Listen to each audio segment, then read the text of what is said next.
Hello, it's your Kayat again sa mga naghahanap po ng emergency light or emergency flashlight. Subukan nyo po itong flashlight na to. And zoomable po siya and meron po siyang 5 mode of lighting. So ito po yung pinakamalakas niya mga Kayat. Ayan. Ayan siya. Yan po yung pinakamalakas niya. So pwede natin siyang i-zoom in. Ayan. And zoom out. So ito naman po yung second mode of lighting niya. Ayan. Medyo mas mahina siya sa una. Ayan siya. And ito naman yung pangatlo. Wait lang. Ayan, ito naman yung pangatlo. Pinaka-dim. Ayan, yan yung pangatlo niya. And ito naman yung pang-apat. Ayan po siya. Pwede mo rin niyang i-zoom in and zoom out. And ito naman yung pang-apat. Ayan.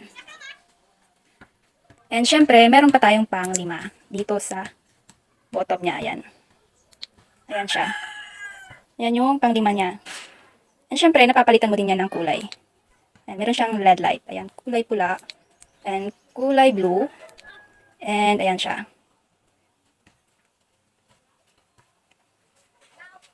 Ayan, nag-auto change po siya. And dito mo makikita yung part kung saan mo siya i-charge. Ayan, Type-C po siya. And syempre may kasama na rin po yung free charger connector. So ulitin ko po, ito yung 5 mode of lighting niya mga Kayat. Ayan siya.